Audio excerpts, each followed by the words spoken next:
Sled Dog News Kennel and Dwayne Edward Beals present The Polar Pups and the Search for Lost Pirate Treasure.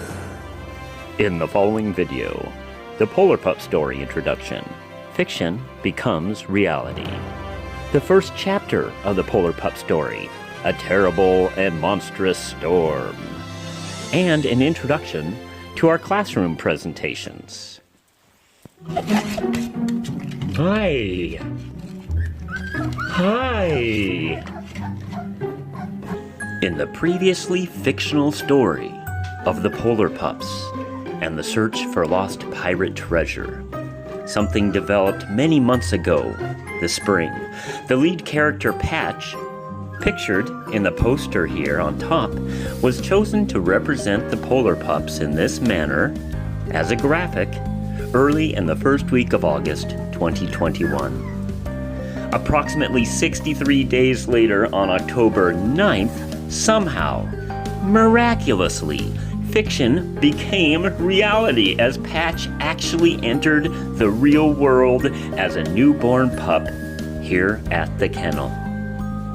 And thus begins the true story of the formerly fictional tale, The Polar Pups and the Search for Lost Pirate Treasure, a real-life Alaskan sled dog adventure and treasure hunt. This is an introduction to Sled Dog News Kennel's Google Classroom and Google Meet school presentations. The following episode of The Polar Pirate Pups is supplementary material to be shown to your class prior to our virtual visit. The Polar Pirate Pup Show consists of 5 episodes. The following is the first of those, titled A Terrible and Monstrous Storm.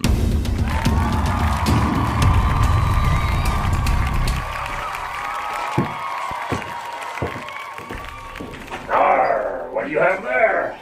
A treasure map! Don't say! Which one? It all started 20 long years ago. Chapter 1, A Terrible and Monstrous Storm. A real-life Alaskan sled dog adventure and treasure hunt. A grand adventure it was! I remember that one very well. It all started with a monstrous and terrible storm.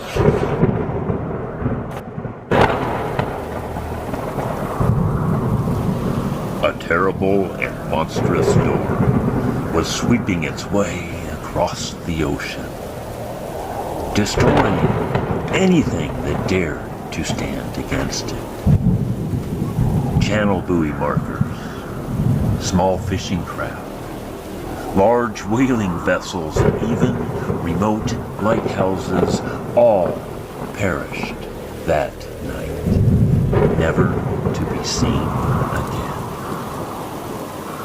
As the storm made its way north, there remained but 3 lone vessels running for their very lives just out in front of the leading edge of an event that would eventually become known as the Great Cleansing. Wow, that sounds like that was the storm of a lifetime. In our lifetimes, we face many storms. Oh, yeah, like in school, when we had to read really long books with really hard to understand words. Oh, like homophones? What's a homophone? It's when words sound alike, but they're spelled differently. Like, Two. oh, and two. That too. Well, I am glad I asked. If you don't understand, you should always ask. You don't have to go it alone. Like our unfortunate captain of the Lone Wolf tries to do in the next episode of The Polar Pups and the Search for the Lost Pirate Treasure. See you then! Okay, check it out. See how it went. And in the next video, we will show you a sample of one of our previous classroom presentations. Stay tuned!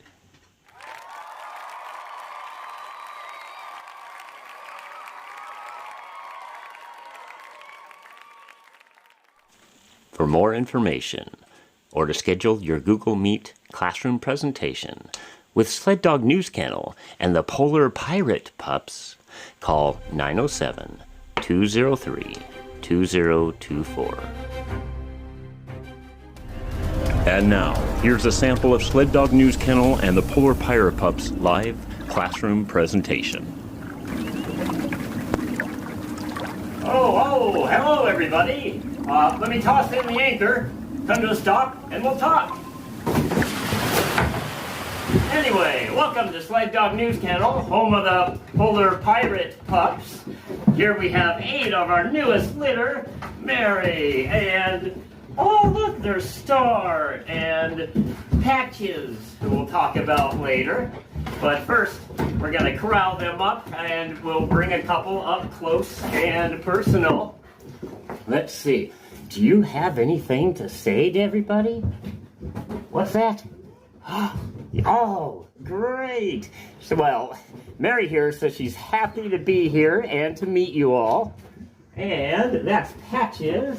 Go ahead and take Patches up to the camera. See if Patches has anything he wants to say. He says hello. He's glad to meet you all. This is my class, and we are also joined by Mr. Bowley's class, and I think the whole team of students, that we are so thrilled. Well, fantastic. Thank you. Well, we're all the way up here in Willow, Alaska. Hello, New York. Later, we'll play a couple of minute video about daily kennel life.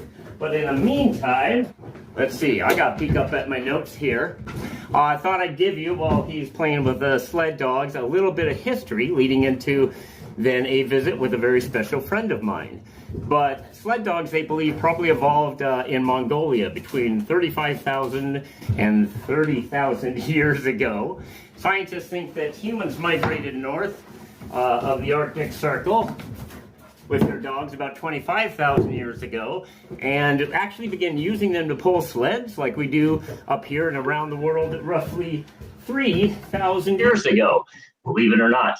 So, in fact, frozen in permafrost along the Bering Sea, where I grew up in Nome, Alaska, that's the end of the Iditarod, if you follow that in your class. Water break. So there on the Bering Sea, they found frozen in the permafrost what is known as paleo poop. Yeah, it's right there. You can Google it. So it reveals much about the Arctic sled dog's diet. It consists of a lot of fish, like quality fish, Chinook, sockeye, coho, a higher grade of salmon than typically fed to sled dogs of that era. It was so well preserved that upon breaking open the deposit, well, it smelled like, it smelled. So that's going to help. Anyway, we talked about the past of sled dogs. That's the future of sled dogs. So these here, I never know what's going on around here. But these are Alaskan Huskies, the closest living relative to the sled dogs that we saw out here, even including Mary, is the gray wolf that you might be familiar with. I know I looked up in New York, there's been a couple that have migrated through, no current breeding pairs, but you might be familiar with them in your state.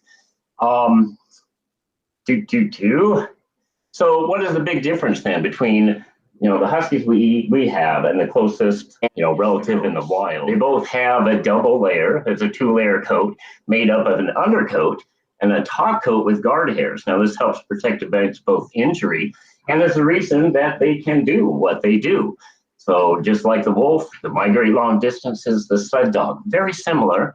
And that's why we have distance races. Allows them the ability to migrate 1,000 miles as if they would have done in their natural habitat. It's what they love to do. So I would like to now introduce you to tell the difference between, or accentuate the difference between the husky coat and the wolf coat. Husky being a little shorter haired, furrier. Wolf coat being a little longer and coarser, and also not as varied as the colors that you see here. We'd like to go to the Alaskan Zoo, Brandon and I, and we're visiting a gray wolf there in his den. And while there are some comparisons with their coat and other things when it comes to sled dogs and gray wolf being this close to that one, I can tell you That's nothing like a sled dog. Magnificent.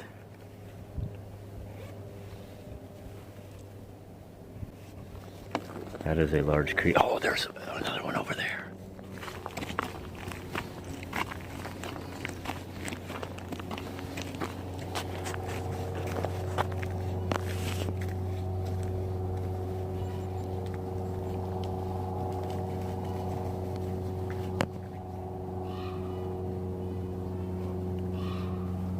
We'll have to board the ship to get there, but who wants to go to Alaska Premier Auctions and meet my friend Dana and see a wolf coat?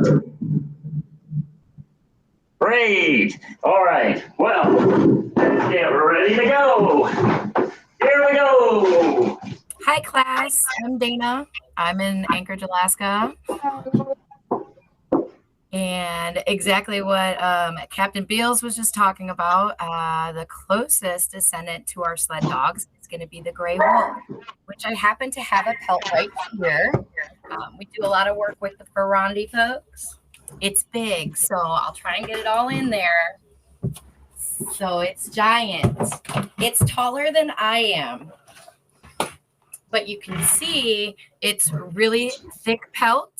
And it's very fluffy. So if any of you guys have dogs, it's almost like when your dog sheds, like with the big clumps, like the clumps that come out. And he's got big paws too. So that's like our dogs today. And I also happen to have an Alaskan Coyote. So you guys can see the difference between modern dogs. Dwayne, if you want to explain. Yes, the outline there, the profile, the coyote skull, we don't have a wolf resemblance of that today, but is more of an even slope from the forehead all the way down to the nose. Our huskies, well, here, we will have Brandon Playa Husky. If you look at his profile, you can see a more pronounced position between the forehead and the nose.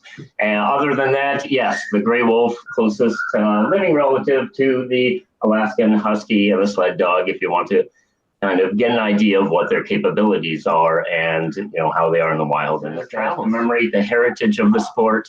Oh, look at them all sitting back there nicely. And something went right.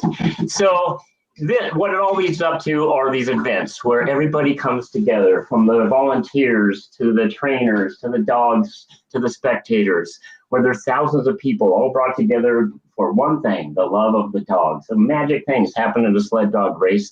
I'd like to share you about a minute of some trail footage, if we can pull that off. Okay, well, right here I was in the Goose Bay 150 sled dog race. This is an Iditarod qualifier. It was 150 miles long, and you have to finish 2 300-milers and a 150-miler to be allowed to even try the 1,000-mile Iditarod sled dog race, which Susan's probably mentioned to you in class before. And the whole point of this video is just to show you the joy, the thrill, the beauty of what it is to drive a dog team through Alaska's wilderness, even though this isn't the only locale that it's enjoyed in. But also, like I mentioned, the whole theme of today's presentation was a silent theme, imperfection, which is demonstrated right about there. So, I'm going to close this window out, try to come back to where you can see me. Oh, hello, we're back. And that was my first Iditarod qualifier. We finished it. We got to the finish line of that race despite tipping over. We were able to muddle our way through this presentation despite the no sound and whatnot. And so if there's one thing I want you all to take away from this visit, as yes, you watched us stumble through it, the video of my various mistakes in which I went on through perseverance in the end to achieve that goal. I want you to remember that to accomplish your dreams, you don't have to be perfect, right? Were we perfect today? No. The point is, you don't have to be perfect to accomplish what you want to do, like the things you've seen us demonstrate we're doing up here. You just have to be perfectly you, right? I mean, we're all different, right? Are you different?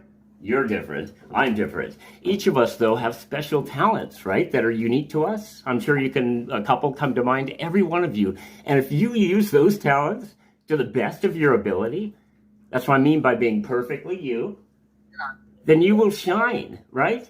So in closing, I want to share that I owe much of my success to the many folks around the world that have supported my dreams and goals. I got to remember the camera's up there. And they've believed in me and my abilities, as imperfect as they may be. Susan's followed our adventures for years. She can tell you, yes, as imperfect as they may be, we kept trying. We persevered because of our dedication to it and our belief in ourselves. And I'm here to tell you right now, I believe in you, each and every one of you. And if I'd been able to have her say your names, I was hoping to remember a few, to name them out. But I'll be checking back, won't we? We're going to be checking back at some point here in the near future and to see how you are all doing in class. So in closing, we want you to make me, Brandon, and the whole Polar Pirate team proud. So great job today, everybody. I thank you very much for showing up. This was a blessing to be able to have fun on a pirate ship, play the dogs, and share some of the passion of what we do up here. So thank you. Thank you, Dana, Susan, and everybody. Thank you. Thank you. Yeah. Bye, guys. Bye, guys. Thank you so much. See you next time. Thank you, Dana. You're welcome. Thank you for having me.